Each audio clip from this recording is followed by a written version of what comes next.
Good morning, everyone. I'm Clyde Graham from Fertilizer Canada, coming to you from Ottawa, Ontario in Canada. Welcome to the Canada, Africa, if you could just go back to the last slide, thank you.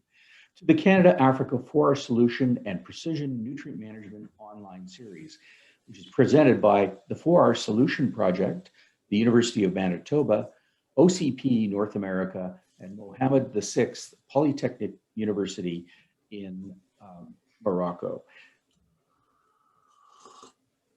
This seventh webinar in our series, and there will be in total 8 programs, it focuses on farmer experiences and participatory extension processes for knowledge generation and dissemination. The online series is brought to you by the sponsors I just mentioned. Forest Solution is a Global Affairs Canada funded project that is working to improve socioeconomic well-being and resilience of 80,000 smallholder farmers, particularly women, in Ethiopia, Ghana, and coming soon to Senegal. It is a public-private partnership. The series aims to create a network of African and Canadian scientists and academics with a goal of advancing 4R and precision agriculture science and extension. The event was originally planned to be a 3-day meeting in person in June 2020, hosted at the University of Manitoba in Winnipeg, Canada. However, due to COVID-19 and the worldwide pandemic, the program was postponed in March of 2020.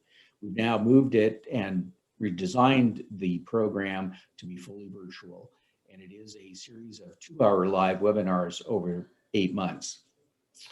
The focus of our programming is on 4R nutrient stewardship. 4R nutrient stewardship is a system to help farmers increase their production and profitability while ensuring the future of the agricultural industry and its sustainability. It focuses on 4 key pillars of sustainable fertilizer and manure use, which is using the right source of nutrients at the right rate, the right time, and the right place. I wanted just to draw your attention to the slide, which indicates our partners primarily in Africa, our funders, including the Government of Canada, but as a private-public partnership, I would note the program is also funded by the Cooperative Development Foundation of Canada, Simplot, International Raw Materials, OCP, Nutrien, Solio Agriculture, AGI, and Shell. And I'd like to turn things over to Ed Reggae, our webinar moderator. Ed is the founder and CEO of ECI Africa and Emerge Africa, with over 35 years of experience in agriculture, having worked in different capacities as a university trainer, CGIAR researcher, and science leader. He is one of Africa's foremost practitioners in institutional development, strategic planning, design, and implementation, facilitation of complex multi-stakeholder processes, including program development and implementation processes, leadership and management capacity building, as well as executive coaching and mentoring. You're in able hands, and I'll turn the program over to Ed. Thank you so much, Clyde. Clyde, as you spoke, I had a sense that the sound was going up and down. I'm not sure whether it was on my side. Let's just be sure that if it is there, that we see what we can do. But I hope you can hear me clearly. Yes, we can hear you clearly. Thanks, Ed. You can hear me. Okay. Right. So as we get started, thank you very much, Clyde, for the background. As we get started, let me just remind colleagues attending that I would like to encourage you to use the chat box as much as possible. We also have the Q&A box. So if you have questions, you put it there. It's the best way for us to be able to track and try to respond to questions that are posted there. However, we will use whatever time we have for Q&A to answer the ones that we can answer, and others don't be worried if not all are answered during this session, because there's a plan for the presenters to answer some, the others in writing, and they will be posted, and you'll have access to them. But the presenters will try to do their best to answer your questions. Okay, so according to the agenda, we should now be going to a presentation on farmer-centric on-farm experimentation, accelerating innovation in African agriculture. This presentation is going to be made by Simon Cook, Professor, Murdoch University in Australia. For more information, please go to the website and read the bio. Otherwise, I would like to turn it straight to Simon at this time. Simon, over to you. Thank you very much, Ed. Good morning, good evening, or good afternoon, wherever you are. It's actually just past 9 p.m. Here in Western Australia, which until 24 hours ago was completely COVID-free. So a bit of an unusual part of the world. And we got our first case yesterday, and whole place is in full lockdown. So quite unusual. Yeah, I'd like to talk to you. Could you just go back one, please? Thanks very much. I would like to talk to you about an idea, a very basic idea of on-farm experimentation. By on-farm experimentation, I mean experiments that are farmer-centric. They're built around farmers and done by farmers, and not just trials set out by scientists done by farmers. And this is quite an old idea. I've got into this maybe 28 years ago, coming at it from precision agriculture, but discovered that some of the ideas that we picked up on were 10, 20 years earlier than that. And it's recently having a bit of a rejuvenation with the rise of digital agriculture, and it opens up new innovation pathways.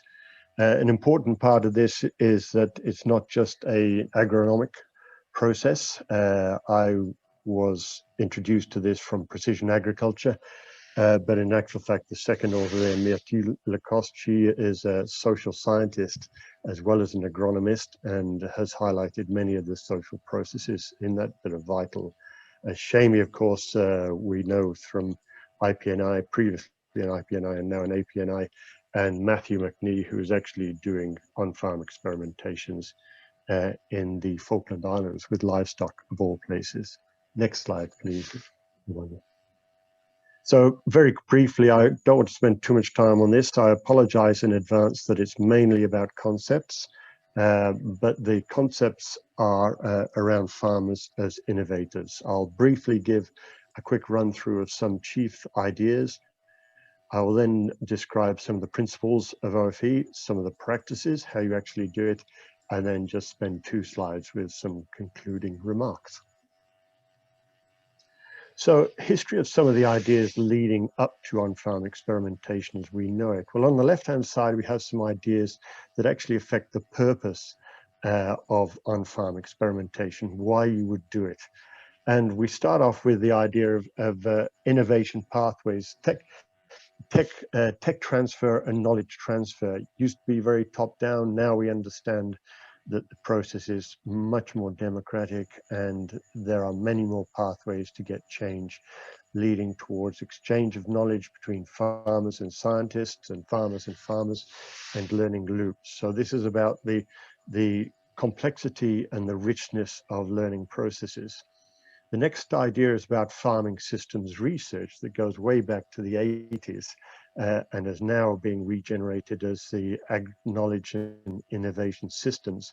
These were ideas about getting ideas generated around farmers and around the idea of a farming system, not just simple agronomic concepts.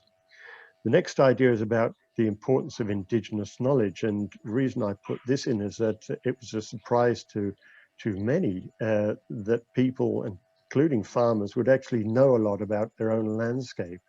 And if you look through the literature, it's still quite hard to find that recognized. But of course, if farmers are doing their own experiments, this kind of knowledge is vital to a change in learning process. The next idea that I flag is participatory research, which sort of came in the 80s and 90s and was very important to raise the prospects for farmer empowerment, led by Jackie Ashby and others in the CGIAR. Very important. Ed would know this area particularly well. You see, there's lots of ideas actually starting to merge around a bigger process. The next one that I mentioned is this idea of actually from Cash at Harvard, talking about not just the scientific credibility, but also the relevance and legitimacy of research to actually get change, something that isn't often picked up by scientists as they work. And the last idea that I think is important for on-farm experimentation is the rise of digital agriculture, first as precision agriculture and now as digital agriculture. And the reason why that is important is that that releases a huge volume of data and control technology for agronomy on farm. And certainly the way we started it was with farmers actually gathering their own data and lots of it. Now, just have a word about thinking about some of the ideas that affect the implementation of on-farm experimentation. Well, the first one is, now this might sound a bit strange, but it's actually the danger of methodology. We scientists have a terrible tendency to start with methodology and stick with it. So once we got the idea of nice little crop trials with white sticks marking out crop trials, we got locked into those and we find it very difficult to actually get away from them. So if you look even now at many agronomic journals, many of the papers will use some concepts and methodologies that really go back decades and don't easily accept new observation. The second idea that's important for implementation is value creation and sharing. To have, for example, a participatory approach is all very well, but if you can't generate how value is created to farmers and shared amongst farmers and their suppliers and maybe their buyers, then you don't really have a sustainable process. And this is very important. And what that leads to is different knowledge systems, not just scientist-led, but also farmer-centric, different around the farmer, showing how knowledge can actually create value. And the important point about that is, of course, farmers have very different risk and uncertainty profiles to scientists. What's important from a scientific perspective can be quite different to what's important to the farmers. And yet, from the point of view of research or research for change, quite often that difference isn't acknowledged.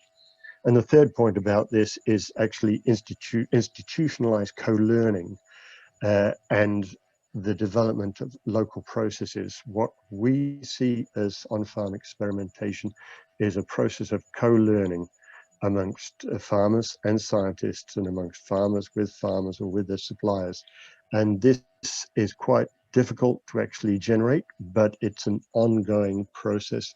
And you end up with some quite long-term enduring challenges, but this is where the role for digital innovation will really come through supporting co-learning. Next slide, please, Lavanya. Now, what about some of the principles and practices of on-farm experimentation? We had three basic ones. The first one, that you should try and keep it farmer-centric. And what that means is that the problem and the goals of experimentation should be defined first and foremost by the end user. That ensures relevance, obviously, and it also secures the value of the process, because if the farmers themselves are helping generating what the experiment actually does, then it's immediately relevant and tends to secure value, providing you can get interpretation. The second rule is keep it simple. Farming systems are complex enough without us making it more complex by having too many treatments, too complex designs, and the process needs to keep moving along. That's our third principle, is try and keep it moving. In other words, this isn't just a one-off process of experimentation. You're trying to develop ongoing process of experimentation where you have continuous co-learning amongst farmers supported by scientists or agronomy. It's actually an ongoing exploration. And the nearest thing I can think of to that is actually, if you look at Japanese manufacturing going back to the 60s, they developed this concept that you should constantly try and improve production processes by a process of continuous exploration and improvement. In terms of the practice, how do you actually do it? There are 5 basic steps. The first one, which is really important, is that you need to organize farmers into groups or through suppliers or some other way. If you have individual farmers that don't have organization, the process may flourish for a while, but will die out. In terms of the experimentation, what you're doing, you're introducing a deliberate variation. You're then analyzing the effect of that deliberate variation on the farm. You're interpreting what the results mean, and you're learning with farmers. And then the last 5th phase of this is scaling up. Very important to try and scale up insights and processes to try and reach as many people as you can. Next. What does that mean? Well, the practice of OFE is what we call the racetrack here, where you start with engagement at 1. You start acquiring data with the farmer, very important.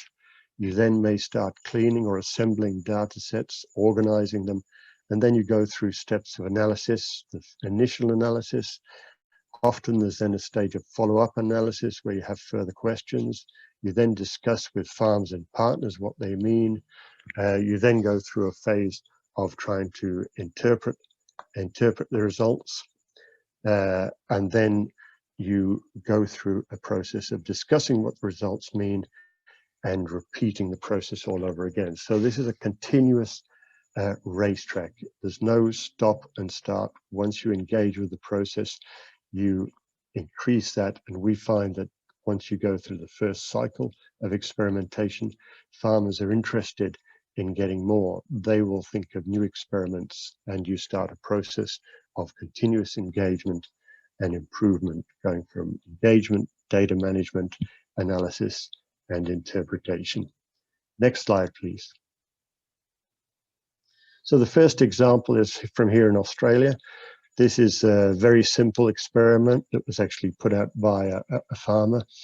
The farmer was organized within a grow group, but we also work with farmers who are organized through fertilizer suppliers, sometimes through agri-researchers with their agronomists. That's quite important. Fertilizer for us is a very common thing that farmers want to experiment with, because they spend a lot of money on it, and their operations are so large that they want to know what it's doing for them. They're all mechanized, so we have lots of strip trials or strip experiments or checkerboards, and they always measure it using precision ag tech, that is yield monitors, but increasingly you can use satellite imagery, and we're using satellite imagery increasingly because it has higher resolution, gives you a lot better information than it used to. And for farmers who don't have mechanized harvesting, satellite imagery can be quite helpful, even small scale farmers, to actually help you get hold of some data. Interpretation, this is a key point, often has to be done with a consultant or the agronomist to work out what the data is actually telling you and what is the learning going on from that. And then the scaling up process, that's the most tricky part of this thing. And we found that it was good to do it through suppliers where they were using the process to enhance trust in their product, or it could be through grow groups or other organizations of farmers who want to develop their understanding or their richness of knowledge, how they're farming their own land. Next slide, please, Lavanya. The next example here is from China, and it's sort of like a mega example here, because this was actually a scientist mediated process, but with literally millions of farmers run through the Chinese Agricultural University, and literally thousands of scientists and thousands of graduate students, each of whom were expected to enlist networks. They varied fertilizer mainly, They all operated in small fields. They measured individual fields, or estimated the yield of individual fields, and the students mediated this. The interpretation was done through the supplier or with extension agents, and they scaled up to these 20 million farmers plus through the CEU research project. Next slide, please. We could look at examples too in Africa. This is an example from a paper written by PAD of work done by Calro with PAD and with One Acre Fund. So NGOs who are able to network are extremely important, or have extremely important potential in this process. There they were looking at Lyme. They tried field trials and they measured through mobile phone responses. They did use some satellite imagery. There are some issues about that. And the importance of that was that they wanted to know what the effect of Lyme was, and that they achieved that through meta-analysis of many small trials, and looked at scaling up via mobile phone networks. Next slide, please. Last example is here from Shami, and this is the 4R trial through the APNI trial platform, which is another means of organizing and scaling. Very participatory. Farmers are right here in the middle of the process. Diagnostics and interpretation go through co-learning trials and using APNI expertise, and all people learn in this process, not just farmers, but APNI actually generate new knowledge and understand much more what's important to farmers, and achieved yield improvements of 20 or 30% with farmers through adaptation of the 4R principles. Next slide, please.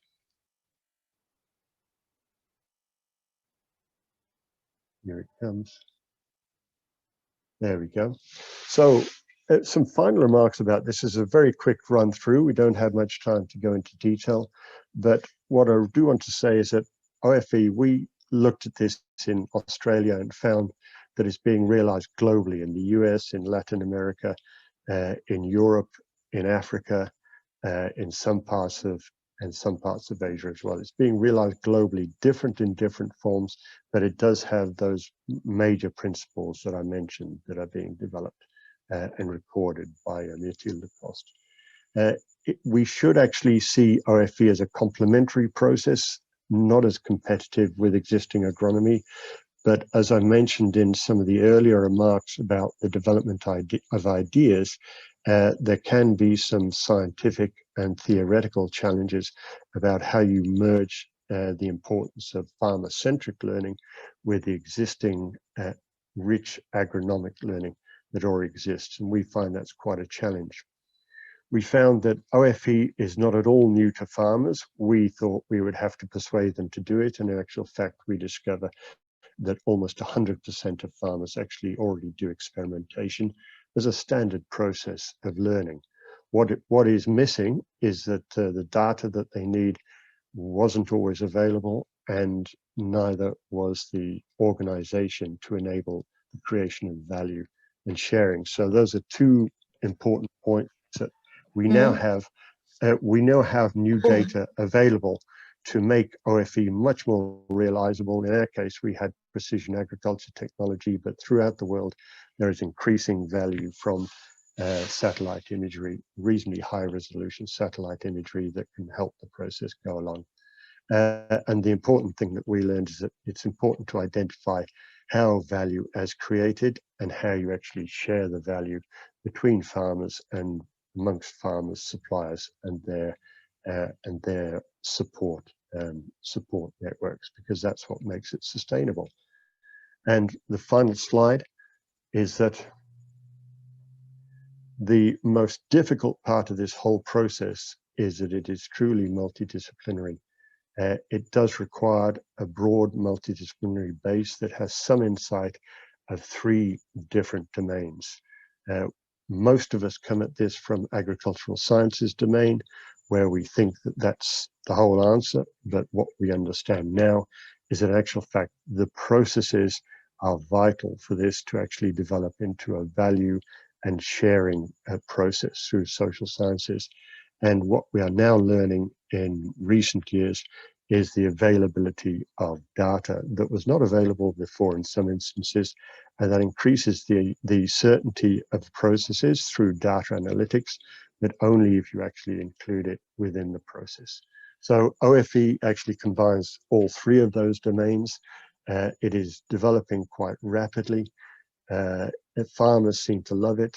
Some agronomists feel quite challenged by it, but I think they're getting used to it. And one of the areas that is really developing most successful, I'd say, is actually the development of business solutions into agro-socio ecosystems. So that's about all from me. I thank you very much for listening. If you still are, if you have any questions, please put them in the chat box, or if you want to drop me a line at that email, I'd be very happy to try and help answer. Thank you very much. Thanks, Ed. Thanks, over to you. Thank you. Thank you so much, Simon. Very clear, at least where I'm listening from. A nice rundown on the conceptual basis, the origins and conceptual basis of OFE, and some great, nicely presented examples of its application, and your remarks on what seems to be the opportunities that we should that makes it possible, including new data analytics. Your comment, your interesting comment for me was the fact that value creation and sharing is really critical as an underpinning for OFE. I'm actually curious to hear what others are saying. We have some minutes, so I would like to turn it over to Shemi, who is looking at the questions as they come in. Shemi, do you have some?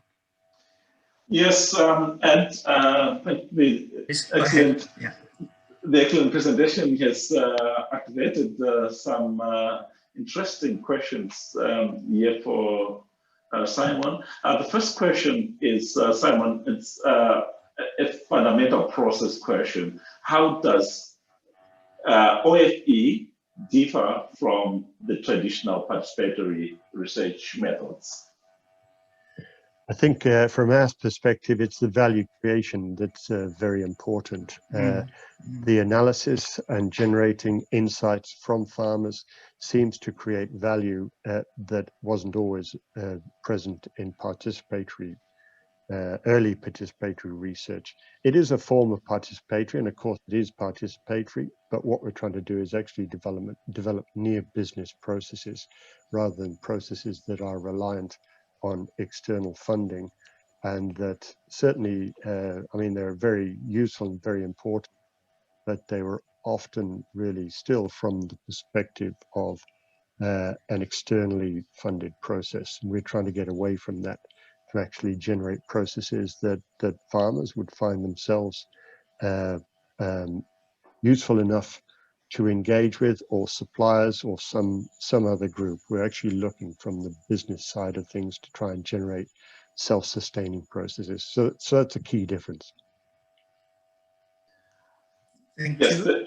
Thank you very much, Simon. I have two related questions that are both inquiring about the relevance for smallholder farms. One from the angle of risk, how risk is factored in, which is a big factor in adoption of technologies for smallholder farms.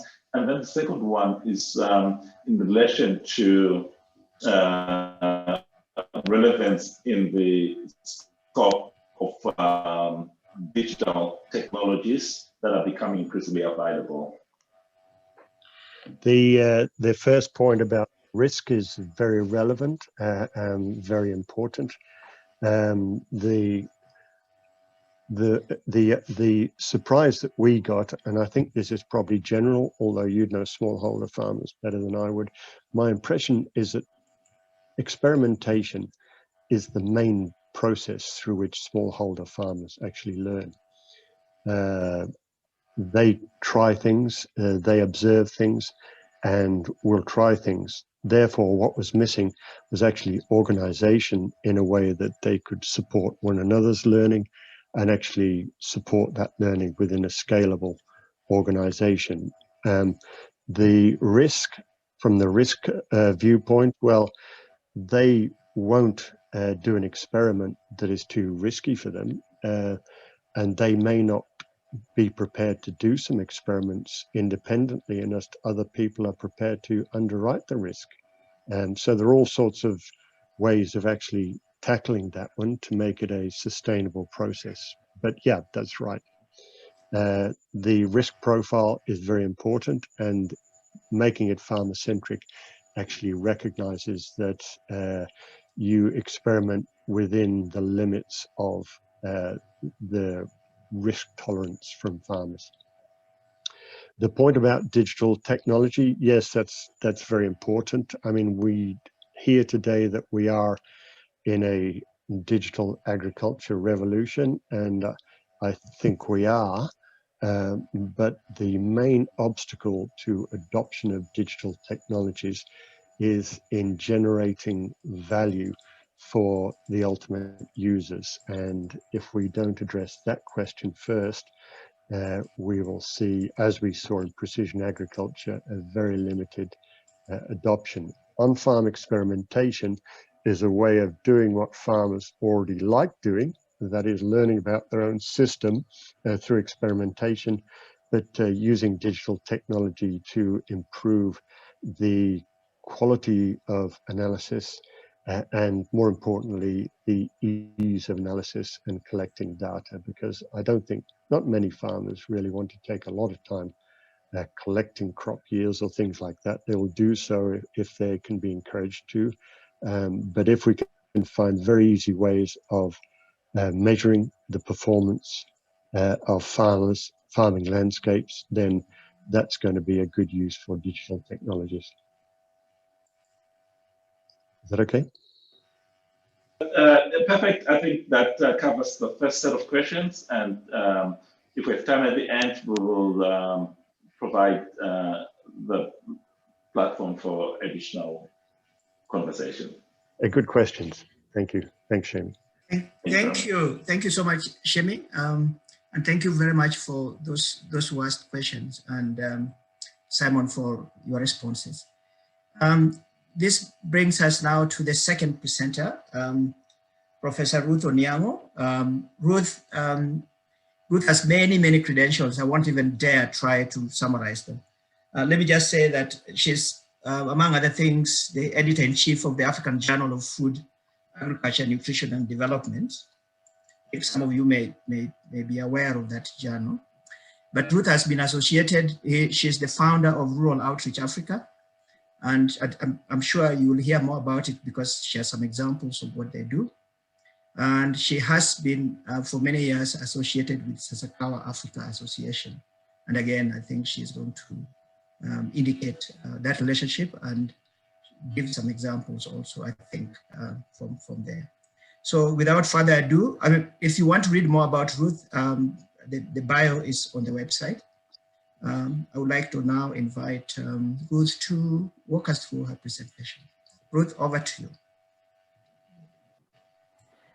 Thank you, Ed. I'm glad you have learned that I don't like people spending too much time introducing me. And look, I've been around, so my CV is a book. Yeah, but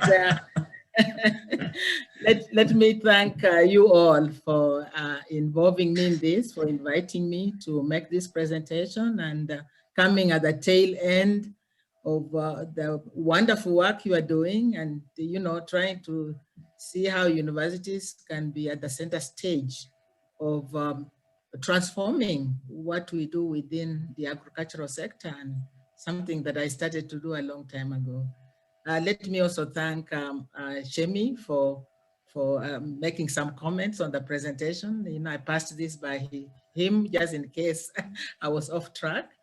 And then also to say I'm sharing this presentation with Sylvester Aura, who joined my organization as an intern about 8 years ago. And he was also the program officer for the Agra-funded project that was focused on soils, where we learned a lot. And now he's still with me, but working on something else on right to food, yeah. So I may appear like I have many slides, but it's just that I wanted to put my thoughts down, so don't go off focus. But many of them is just the same thing. I'm also happy to meet Simon here, and really building on what he has just said. You know, Simon, I've been to Australia, and I know your small farms, what size they are in Australia. And I deal with smallholder farmers of point something farms, you know. So, but the principles usually are just the same, yeah. So Labonya, thank you for doing this. You can go now to the presentation. I chose this title, you know, transforming farmers' lives with the farmers. Because as I've worked with the farmers over the 30 years, I realized that, you know, you have to value them, you have to engage them. And I know Clyde was very keen on what lessons have you learned? How do we keep them engaged? You know, what are the positives? You know, how do you keep them passionate? You know, and many times there are things farmers don't know. But how do you move with them when they don't know? And then there are things we don't know as scientists as we go to the ground. And I always say that just having gone to the ground and working down there and appreciating what they do, I feel like I've just become a much better person as Ruth, you know, really.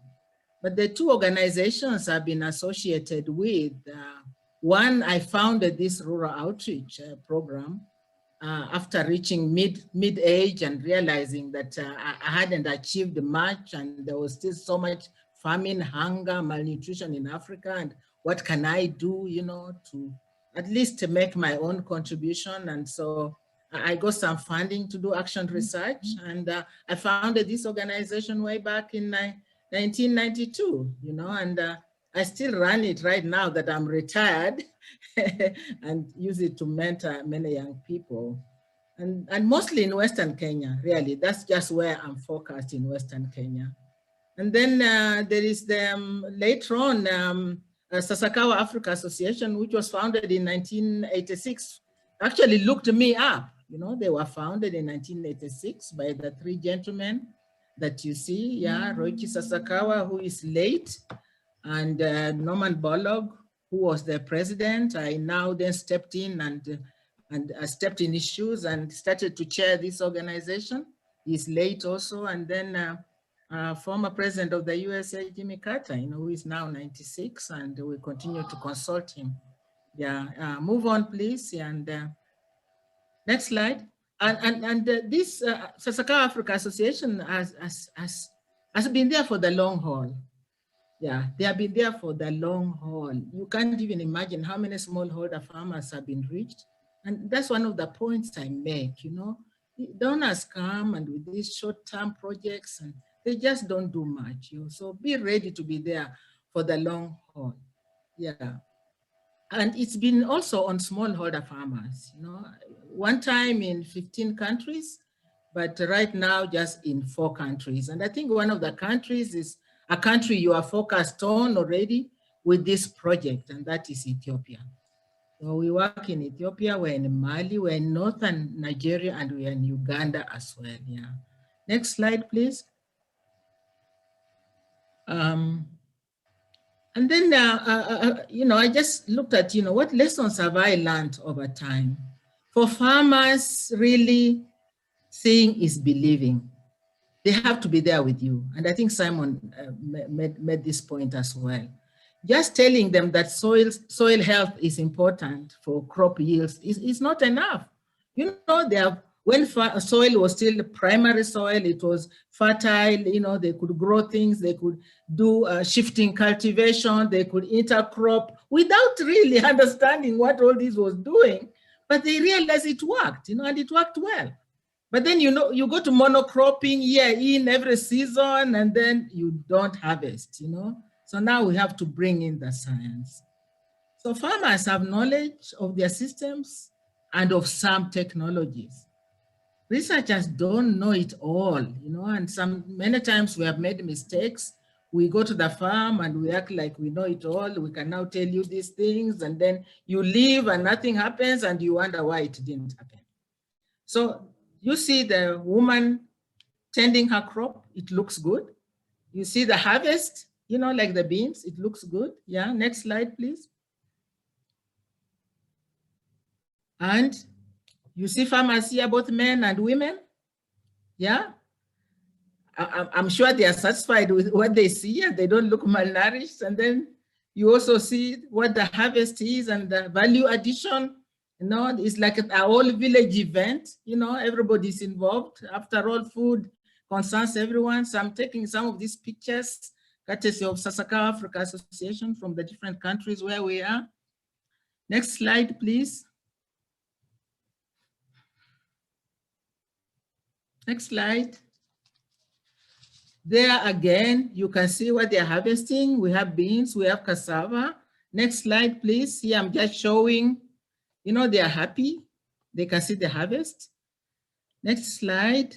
There you can see, you know, really, I mean, the beans, they look wonderful, you know, and you can actually see when you see something green, when you see a crop growing well, harvesting.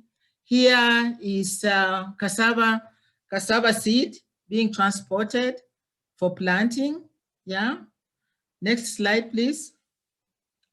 Here, this is from our own organization. You know, during the Agra project in Western Kenya, the maize looks good. It's not yellow. Yeah, because at one time they were not using any inputs at all, and the crop started to look yellow. You couldn't see anything green, no chlorophyll, and harvest was difficult. And now they could get even 2 cobs, you know, on a plant. Yeah, and they get encouraged. Yeah, next slide, please. So that lesson then is that farmers have to see. And for them to see, the first one, you really have to work with them. You have to move along with them. You have to engage them. Extension has suffered in many of the countries, but we need it in one way or another. You have to do it. Then lesson 2 is that you have to try and understand the culture and partner with those who do, you know. So maybe you are coming from outside, you're coming from Australia, you want to work in a community, you have to find people you can partner with who understand the culture. Otherwise, your intervention will be just a project. It will start and it will end without any impact. Yeah.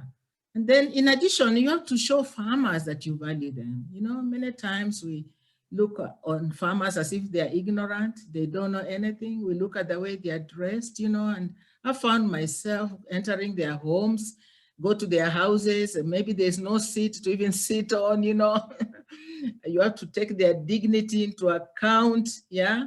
And that way, they can change the way they do things. They can change actually in many, many ways, you know. They can even now begin to dress their children better, you know, to wash them, you know, because visitors are going to come, or we feel valued, you know. So it goes beyond just the agriculture part that we talk about, yeah. Next, please.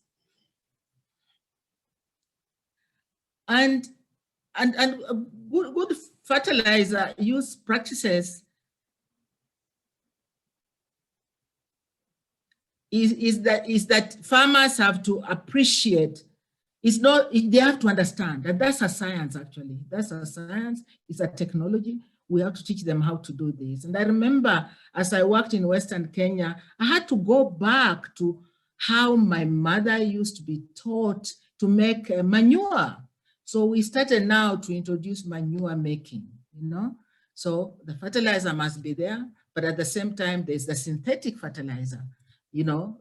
Sometimes we need it because maybe nutrients are missing in the soils and we have to work with them. We have to make that accessible, you know. So let's go on, please. The 4 R's that you are working on right now, they become very, very important here. The stewardship, yes. Next slide, please. And then applying at the right rate, you know, and that one, honestly, we have to work on because we don't have the specifications. Farmers will not look at the specifications. They will just imagine what to put in there because we don't have extension workers who walk the journey with them, to be able to tell them when to plant, how to plant, the fertilizers to use, how much, have you tested the soils? The whole issue of soil testing just came in recently. You know, how do you then explain what it is and what you must apply is absolutely critical. Working with a farmer. Yes. Number 2, please. Next slide, please. And then at the right time, you know, we've had situations in countries, and including my own Kenya, where fertilizer arrives too late.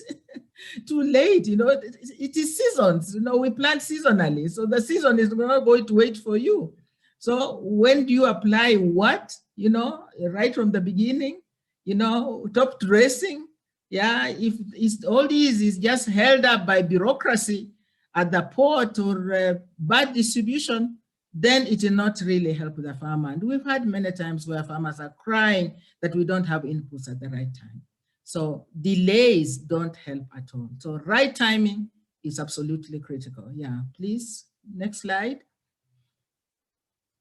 And in the right place. Where do you place it? You know, again, we've worked with farmers ourselves who just dig and then they just broadcast their seed, and you don't know where to put the fertilizer, and yet you have to put it at the right place. And so the 4 R's that you are working with right now, including the spacing, you know, step by step, you know, and put in a language that farmers can understand, you know, and even print the material, you know, or use it, do it on radio. Right now in Kenya, we have like 90% mobile phone penetration. You can use that as well.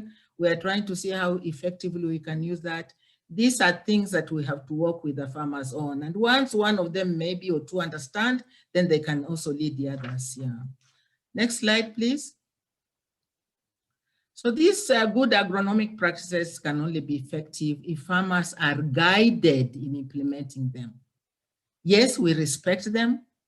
We want them to also lead, but they need to be guided.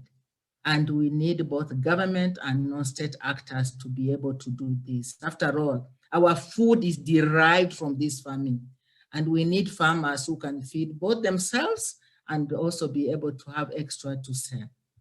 Yeah, to sell and to sell to those who actually don't produce food. Yeah. Next slide, please. And then here I've put here some, I got Sylvester to provide some of the data we got, you know, from the Agra project. You know, we were doing experimentation on farm. We were working with the CALRO, you know, the Kenya Agricultural Research Institute formerly. And so we always, as an organization, work with scientists. I am a scientist myself, I'm a researcher. I've gone to the field, so I value science. So we actually make sure we partner quite well. And so we were able to see what intercropping does, which farmers like to do, what monocrop, whether soya or maize does. And then we are able to see what different amounts that we use so that it's not too expensive on the farmer. Yeah. And they were able to see, they were actually able to see that by applying fertilizer and certain amounts of it, that their yields were actually going up. Yes. Next slide, please.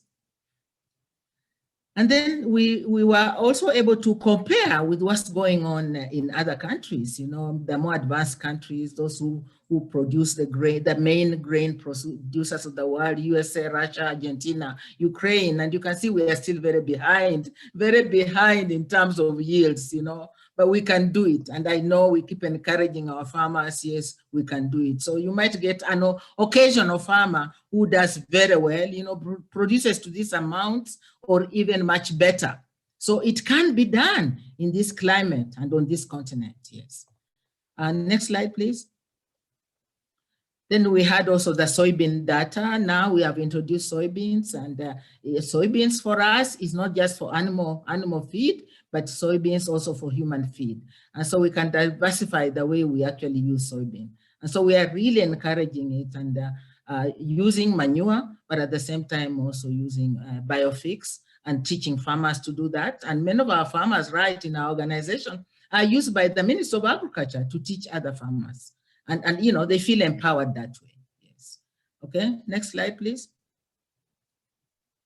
And then we also compare that. We can even see where we are comparing with other yields from other countries and showing that actually we can do the same. So science tells us that we should always be able to compare with the best. Yeah. Next slide. That there's the soil. I mean, look at the soil. Look, it looks beautiful.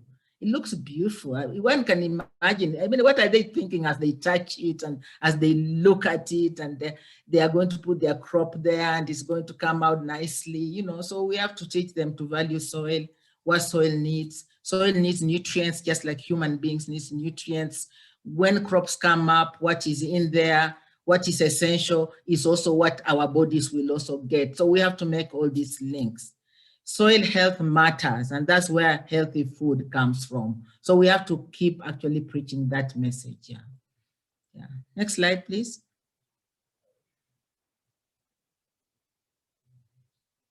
And so that's manure. So we now teach manure, how to make it. It's a very old way of preparing inputs for the soils. And we have people who are experts to do this. And there's a science of it right from the beginning. What goes in there, when is it mature to be used? It's not just taking cow dung from the cows and putting in your soil. And then you can see actually the compost manure that is ready. And something we want to start getting to work on right now with the University of Illinois is to actually be able to get specification on how much manure per acre or per whatever geographical area that we are using. That information we don't have, and even our research institutes don't have. Okay, next slide, please. And lesson 4, you know, gender issues. You know, when I went back, I was a woman, I was much younger, and it just bothered me, this whole narrative that in Africa, it is women who are toiling away, you know, producing food to feed everyone. And I started to say, no wonder we are hungry. No wonder we are a hungry continent. And I went back, and clearly in Western Kenya, I found out that it was actually the same. It was true. It was women toiling away. But I've grown older. I've decided to work with the community. I've grown with them, and I've gotten men involved, you know, and you just begin to use the right language, and you discover that they really value you. And 30 years later, we have men completely involved in farming, working with their wives, and understanding that traditionally I knew being head of household as a man means that you have to make sure your family is well fed and that you don't overwork your wife and all that. And women are now even dressing much better, and they are happy, and everybody becomes happy. Okay, we still have different issues, but you know, I've really enjoyed this gender issue, and just understand the gender dynamics and the gender understanding in the community, and you'll get far so long as you involve everyone. Actually, yes. Yeah. Next slide. I remember one time I wanted to quote this. I was at a conference in Ethiopia, and I was new in Ethiopia at that time, and I was there talking about how African women are overworked, you know, and a young man was just walking next to me, coming to the podium, and I realized he actually wanted to, he had an issue with me, and I had to ask for help. But now that I go to Ethiopia quite often, because it's our regional headquarters for Sasakawa, and I go to the farms, and I realize that men work side by side with the women, honestly. Yeah, and I could see why that, now that hindsight, I can see why that was the case. And so let's not just make assumptions. We have to understand the community, and we have to really know what we are saying before we say it. Otherwise, we get into trouble, and we actually, you know, sort of chase ourselves out of what we want to do. Next slide, please. Yes, food is a basic right need. However, farmers have other needs as well. You know, there's water, you know, so I got involved in water provision. There is shelter. I got involved in helping to build houses for widows who didn't have housing. Education, I value education. I got involved in looking for scholarships, you know, and how do you incorporate this into your program? You know, all this. And so extension workers have to be super people. You know, you can't go there and say, oh, a woman is having a baby, there's no ambulance, and you want to talk to her about farming. And so you say, no, that's not my area, you know. I'm just here to talk about the farm. So as an extension worker, you can imagine it's a lot of work. And I think we have undervalued extension, and we have undervalued extension workers. And now many of our African countries don't even have public extension. So understanding the needs and priorities of farmers is absolutely crucial. Yeah. Next slide, please. And conclusion, I just want to conclude here that engaging farmers and taking them along may take time. It actually does take time, but you have to invest in this right at the beginning. That way you can have long-lasting impact. But it's the only sure way of achieving long-lasting impact, you know? It's the only way that you can go back 5 years later and say, I was here and I did something. And learning from each other as we collect credible data, you know, and farmers will help you. You can train them. We now have high school graduates who are just in the communities. You can train them, and as an organization, we have them standing by. So universities come and they work with us. We've had Berkeley, you know, University of California at Berkeley work with us. A former student is there. We have Michigan State, you know, they come and they work with us. You know, we've had people from Germany who come and they work with us. And so true partnerships are key to the realization of fighting hunger and poverty while promoting scholarship. So we can do good. We can do good as scholars as we collect data to share. And some of these things I'm talking about are not confined to Western Kenya. They cut across Africa and they cut across the world, you know? So they are human issues. And so that's why I say, look, I'm just ready. And through the journal, we are able to just reach so many people. We're able to invite interns, and we're able to train the future generation in a much different way. So, but thank you, Simon, also for saying that farmer-centric, we have to put farmers in the center.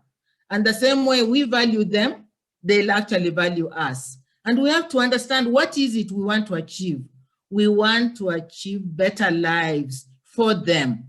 We want them to be able to feed. We want them to be able to make money out of it to send their children to school. You know, they may not drive big cars and so on, but they are basics of human dignity and, you know, human empowerment where we can actually assist. And I think that is absolutely the role of universities, you know, the brain power of any country to be able to understand how to bring about positive change at the ground level. And that's what I started to do, you know, when, I don't know, over 30 years ago, and I'm still here, and, you know, I'm talking of retirement. I don't know what that means, but I enjoy doing what I'm doing. And thank you so much, all of you.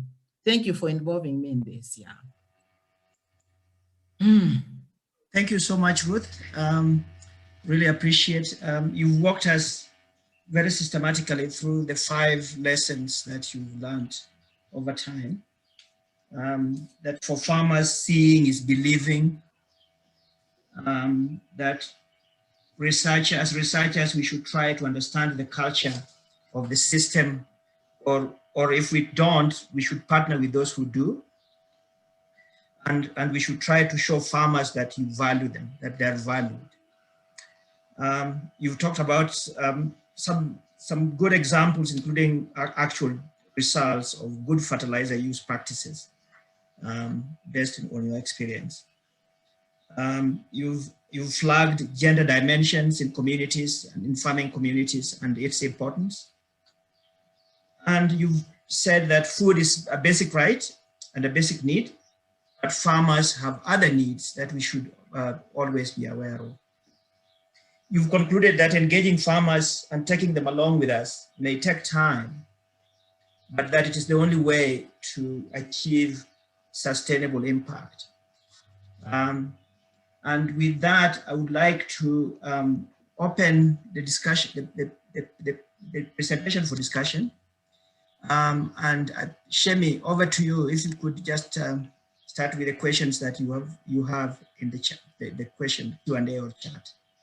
Over to you, Shemi. Thanks so much, Ed, and thanks so much, Ruth, for the very detailed, practical, best presentation from all the experience that you've accumulated over the years of working with farmers.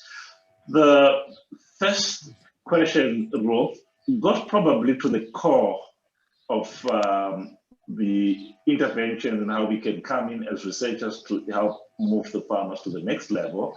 And as you alluded in your presentation, the transformation it tends to occur in a slow process. And what, in your view, are some of the minimum conditions that are needed for real transformation in terms of agronomy and natural resource management?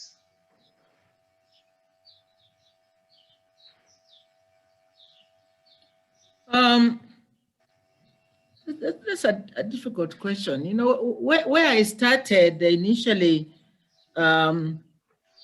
they just were not using any fertilizer, you know, and it was real poverty, you know, it's like at the bottom. And so I went in with some funding, but I went in myself because that's where I was born, you know, just to help and transform a few people at a time.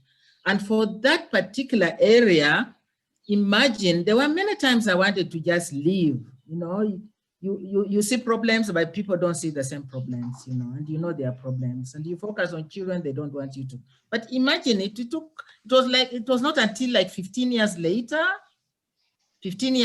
after focusing on food security, focusing on agriculture, focusing on women, then eventually changing, diversifying, bringing in men, that people started to tell me that, you know, this place has changed. It's like after 15 years. But then we moved to a different area. And when we moved to a different area, a different community, we were more knowledgeable. We did it differently, but it's again a different community.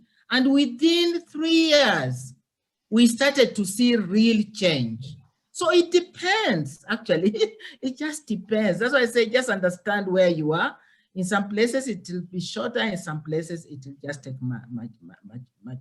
much longer, you know. So minimums is the community has to be willing. You have to be in for the long haul. You have to have resources, and you have to have also, by the way, you have to have internally, they have to want to change. And then externally, Africa has so many friends, they'll always be there. But internally, they must want to change. And the policy makers, and I think Simon mentioned this as well, it's not just one expertise, it's so many coming together. And that's why I like the current sustainable development goals, you know, goal number 17 talks of partnerships. We should really capitalize on partnerships and take it very seriously. All right, thanks, Rob. Any ballpark figure of the time frame for a project that could be required to transform and leave a permanent mark? Yeah, Shemi. In a view, yes. Yeah, the Agra project that I feel like we go back and they are still at it. They are asking for it. They are missing us. You know, it took me 2.5 years to convince Agra to give me the funds to target soil health to improve human livelihoods. It ran for 3 years. A year in between, and then 3 years. So I normally tell them, if it's just one-time funding, give it minimum 5 years instead of 3. Great. Can I come in here, Shami? Yes, please, Simon. Back up Ruth, and because it was good having both of our presentations together, because Ruth tackles the bottom up, and I was looking at the broader top down. But you asked how many years would you expect to get change, and the question is, who are you expecting to be able to change? Are you expecting farmers to be able to change, communities of farmers, entire industries, or are you expecting the researchers to actually change what we're doing? Because I think some of the things we can agree on is that the demand for improved agricultural performance in Africa is overwhelming and can only get greater. We can all agree that the potential, and Ruth showed some pictures there that showed the potential is certainly there to achieve that.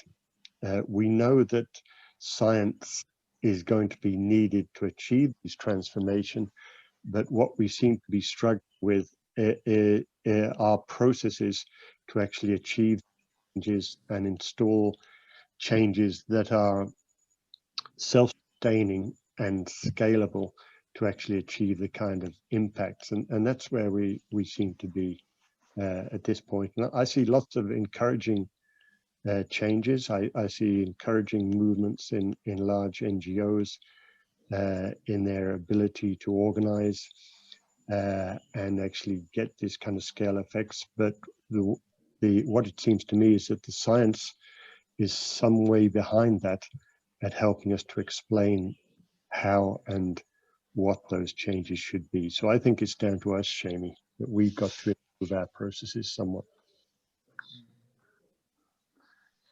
Right. Ruth, do you want to comment further on Simon's perspective? No, I think Simon is right. I mean, we don't move together. You see, like when I'm on the ground now, as a scientist, then now I'm on the ground, it's very difficult to do it all, you know, so you need, like, someone has just asked about the value chain. I believe we have addressed the value chain, but the science then can come in, like Simon was explaining the concepts.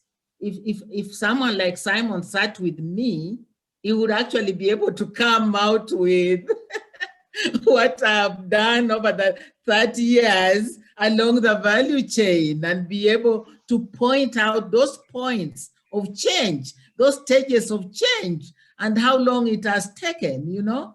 Yeah, so many times we don't work together that way, you know, but it's possible to do that. It's absolutely critical. And like Simon also says, scientists have been behind. You know, when I went to the ground, people asking me, so what are you want to be a politician? Okay, I ended up being a politician, never meaning to. But, you know, where are you? What are you going to do on the ground? Where will you publish your work? You know, you won't even get promoted, you know, you see. But I can see now that as scientists, as universities, you have to be at the forefront of leading that change. Yeah? And then private sector has to come in, and governments, everybody has a role to play. But it's as if it is just disintegrated. I mean, it's not in harmony. It doesn't work in harmony.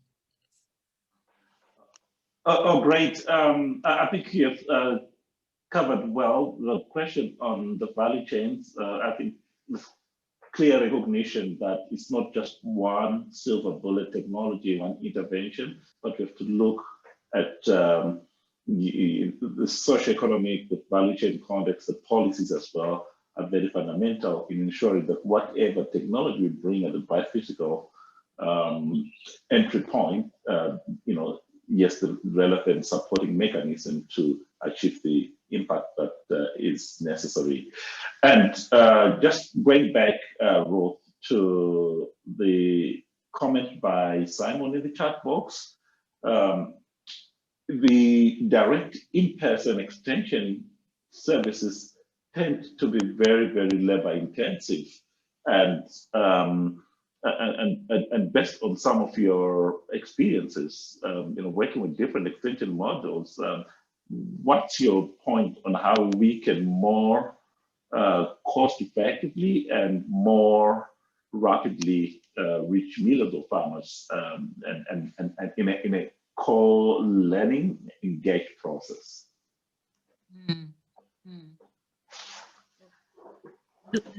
Look, we have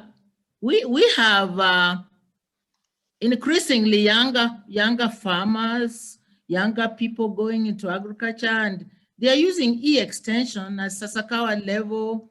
We've just started to formulate a huge strategy, especially COVID. Actually, it's because of COVID. It's given us this opportunity to come up with e-extension, something we have been wanting to do for a long time, but we haven't been doing, yeah. But that doesn't replace completely the in-person extension. But you can actually reduce the numbers of people that do the in-person extension and rely more on digital. And Africa is moving on with the digitalization, you know. So let's not think that we shall always be left behind. We have to take that leap. It's a question of passing information, and with the pictures now, you know, it's amazing with the phone, you know, and smartphones are even becoming cheaper. And what you see, everything described, an innovative farmer, a serious one, you know, even illiterate ones can actually see this and be able to do this. So the whole issue of upscaling and getting more people, yes, Simon, we cannot see change in a serious way unless we involve many, many more people. And that's the challenging question right now. And I'm sure we can, address that and come up with an answer on how we can involve many, many more people, even as some of our farmers move out of small-scale farming. All right, thanks a lot, Ruth. And I think that's probably a good point for us to, end our conversation, recognizing the new opportunities that are emerging with the changing profile of the farmer and or the explosion in technology and how farmers are beginning to have access to information as well. So that really brings in a lot of exciting prospects for combining, increasing capacity extension, plus also harnessing the promise that technology brings in helping us serve farmers better. And let me return the floor to you. Thank you, Shemi. Thank you, Ruth. Yeah, before I transition from here, I just wanted to add my personal experience to this conversation about this question, which has been around us for a long time. How long is long enough for outcomes that last to be attained, or for impacts that last to be attained? This question has been around for a long time. And Simon's point that it depends on who you are. When you say for things to have changed for who is one of the questions. I've changed for the researchers so that they feel they have done something. I've changed for the communities so that they feel they have changed the way they are doing and they're doing better. I changed for government so that they feel like they are now taking care of their citizens. I mean, there are so many other ways to look at it. But one thing that I've learned is the context specificity of that time. It is also about what value chain are you working on? Are you working on livestock? Are you working on maize? Are you working on beans? The amount of time it takes for you to reach the tipping point so that when you turn your back, things are rolling is so much dependent on very many institutional variables, but also the commodity of focus, the focus of the change that you wanted to make. So I just wanted to share that. I think it's nothing new there, but it's just something that I thought is part of the discussion. Can I just comment on that, Ed? Yes, Simon, yes. I think it's a good point. It's an excellent point, actually. And for me, the key to change, or some of the indicators that we need to be looking for are actually in people's attitudes and their capabilities towards that change. And actually, I'd still call myself a scientist, but I'd say we're actually remarkably slow at changing here. And if I could see change more quickly, I'd really like to see it within the scientific community and identify how they're going to really get that change amongst people. And that's why we focus on farmer-centric. Thank you, Simon. Okay, and with that, thank you very much. I don't see any other comments coming in. So I'm going to hand over to Clyde. And Clyde is going to give us a very brief update on the 4R Solution project progress to date. And then after that, he will probably go ahead and make final remarks before handing over to Labonia should she have something else to add. So Clyde, I would like to invite you, please.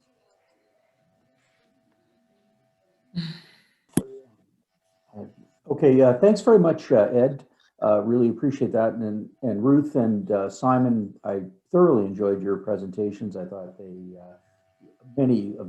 everything that you said really resonated with me as we try and put in practice the kinds of things that you've talked about today to reach our targets in our 5.5-year project in Africa. So this is our 7th of our 8 sections. And we had a little extra time. So I thought we could just provide people with a bit of an update about how our project is going in Africa, the 4R Solution project. Next slide, please. All right. So we started our project in April of 2019. And since then, we have made, I think, some very good progress. And I feel generally too that the teams on the ground in particular need to be commended because they've done a great job of overcoming the challenges of the COVID-19 pandemic. And we really haven't fallen behind, even though these challenges are significant. So we do have, we were able to get 100 4R demonstration sites established in Ethiopia and in Ghana. And data on the demonstration plots will be available by the end of February. And all of the information that we have from this project is available, and or any information that is coming on our website, which is 4rsolution.org.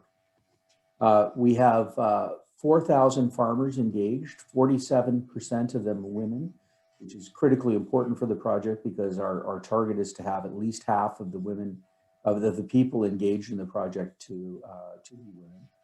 There are 300 community agriculture extension agents who have been trained on 4R principles, along with other agronomic services. And I think it's important that we not forget that there's other things that are limiting factors on crop production other than just fertilizer.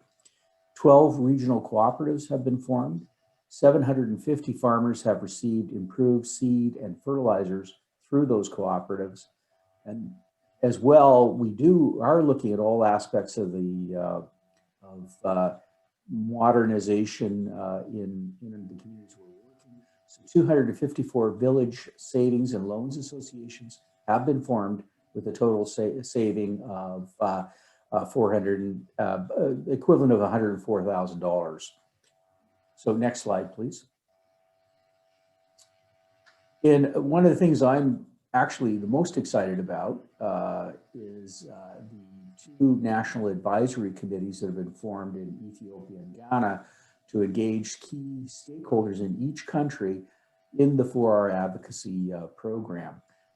And the questions we've been putting to these advisory groups is, how do we expand this program from the narrow communities where we're working, the 2 regions in Ethiopia and Ghana, across the entire country? So if we wanted to do that, what are the barriers that we would face, and how would we overcome those barriers? And their recommendations are starting to come in. So these committees include government institutes such as ministries of food and agriculture in Ghana, cooperative leaders and leaders of women's groups, non-governmental organizations, the private sector, farmers associations, extension services, retail and manufacturers, and research and academic institutions. And so they're all coming together. We're facilitating these sessions, but it's very much a national approach to expanding for our solutions. Next slide, please, Labonia. So they're working on 5 key areas, essentially down to challenges. I won't go through them all in detail, but one of the challenges, how do you raise awareness of the 4Rs? How do you overcome the issue of getting the right kind of fertilizer into the soil? That there are too many organizations doing demonstrations on fertilizer, and so how can we bring people together to have more of a unified approach? There is a negative perception of fertilizer use, so we have to overcome that. And there are limited resources by smallholder farmers to follow the 4R practices and principles. And so how do we assist that? And so some of the discussion points are there, and you can look those up on our website.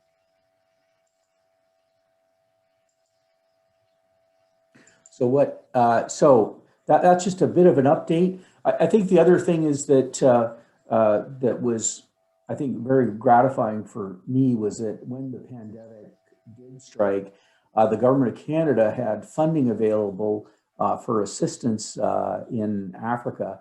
And so they turned to the Cooperative Development Foundation, which is our key partner in delivering the project, and provided them with $2 million in additional funding to do very specific work related to assisting smallholders in surrounding communities to cope with the pandemic. And so they've done a lot of really great work, some of it related to food security, such as helping with community gardens and small-scale livestock operations.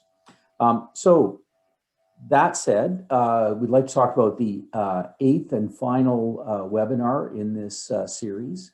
And just to let you know that all of the webinar materials, so that is on Thursday, February 25th at 8 a.m. to 10 a.m. Eastern time or North American time. And keep an eye on the 4R Solution social media and our website for more information on registration and the agenda. I'd like to remind everybody that all of the materials from the webinars to date, including recording the webinar, presentations, Q's and A's, speaker bios, etc., are all available at 4rsolution.org/4R-webinars. And I also am very excited about our 4R Champion program, and we'd like everybody on this call to see if there are any individuals or small organizations that they know of that might be interested in this program to do 4R micro projects. We're not asking for major scientific endeavors. What we're asking for is people to do small projects that would promote or demonstrate the value of 4Rs in their communities. And we have $500 and $1,000 Canadian grants available for those. And the application process is pretty simple. And I think also the paperwork to get the funding is pretty streamlined as well. And again, that information for that is available on our website. And also there are other ways to keep up to date on the progress of the 4R Solution project through our social media and newsletters. And you can get involved in those at 4rsolution.org, get involved. So is there another slide, Labonya? I think not. All right. Labonya Nirjan, who's our project manager, are there any concluding comments you'd like to make? Thank you, Clyde. Thank you all the speakers. Thank you for joining us today as well. I don't have anything further to add to it, but I really appreciate all your support till today, attending all our sessions. I really look forward for everyone to join our next session on February 25, and just keep an eye on social media for registration link and the agenda when it comes out. And I'm really looking forward to see you all in our next session. Thank you, everyone. Thank you. Thank you. Thank you for your organization. Thank you, Simon. Thank you, Ruth. Bye-bye. Thank you, See you. Shami. Bye. Thank you. Yes. Thanks a lot.